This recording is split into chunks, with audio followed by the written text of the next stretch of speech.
Tangazo la kupotolewa kwa mtoto. Alipotokea kwa kuondoka nyumbani majira ya alfajiri asubuhi mapema ya tarehe 11 mwezi wa 11 2025, akiwa ameamka kitandani na kuondoka bila taarifa yoyote, akitokea maeneo ya Ghana Kimbangulile, mtaa kwa Msambi, barabara ya Mwarabu, Mbagala, Dar es Salaam, akielekea Kariakoo. Alivaa nguo nyeusi chini na juu, akiwa peku, hajavaa viatu. Ni mtoto wa kiume, kijana mwenye umri wa miaka 14, mwembamba na urefu wake ni futi 5. Rangi yake ni maji ya kunde. Jina lake la kuzaliwa ni Mchungaji. Ni bububu mwenye kigugumizi, hajui kuongea vizuri, ana matatizo ya ufahamu wa akili, afya ya akili. Kumjua zaidi huyo mtoto, hawezi kutamka jina lake kwa haraka. Ana mazoea ya kusema Mzinga Kongowe Mbagala, Mzinga Kongowe Mbagala, kwa sababu alizaliwa Mzinga. Ana tabia ya kuimba wimbo wa Ayubu, Ayubu, Ayubu, Ayubu, Ayubu, Ayubu. Tuna utambulisho wake wa ugonjwa wa afya ya akili kutoka hospitali ya taifa Mloganzila Muhimbili. Pia tuna cheti chake cha kuzaliwa pamoja na picha zake.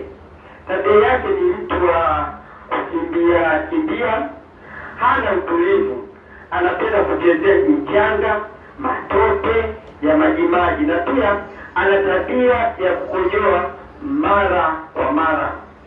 Hupenda kula chakula mara kwa mara, pia kula kwa haraka. Akikosa chakula huvamia cha wenzake. Tumetafuta mahospitalini kama Mbagala, Temeke, Amana pamoja na Muhimbili, hatukufanikiwa kumpata. Tumetoa taarifa polisi na arabi yake ya kuondoka pale nyumbani kutoka polisi tunayo. Pia tulipeka taarifa serikali za mitaa, makanisani, misikitini pamoja na mashuleni, lakini bado hatujafanikiwa kumpata. Tulipokuwa naye, sisi wazazi tulizidi kuandika namba za simu kwenye tisheti zake, mgongoni wa tisheti zake. Yaani tulimvalisha tisheti tukawa tumeziandika namba za simu ya wazazi pamoja na namba ya polisi moja. Hata alipokuwa akitoroka wanatupigia simu sisi, ama wanaweza kupiga simu kwenye kituo cha polisi akapatikana.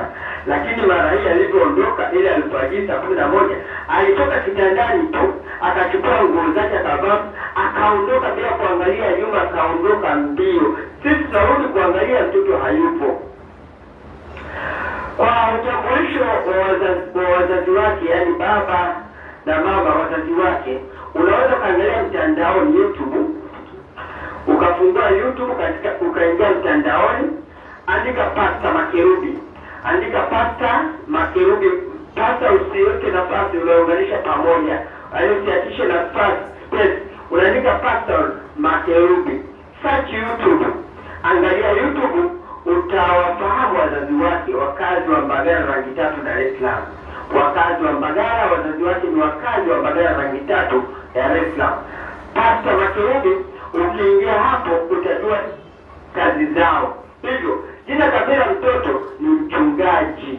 Jina la kuzaliwa la asili la mtoto huyu aliyopotea, jina lake anaitwa Mchungaji, Mchungaji Makerubi. Atakayempata au kumuona mtoto huyo ampeleke sehemu husika au kupata taarifa serikalini. Namba za simu za wazazi wake ni 0756806753 au 0775806753. Kazi na utu. Kwa ufupi, wengi walipenda kufahamu kwa nini mtoto aliitwa Mchungaji.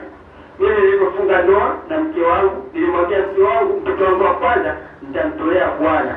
Kipindi hicho tuko kwenye uchumba, nikiongea naye nikamilisha taratibu zote za ndoa na uchumba, na nilipofunga ndoa kanisani, baada ya kuapishwa habari za ndoa na wachungaji wote wa kanisani.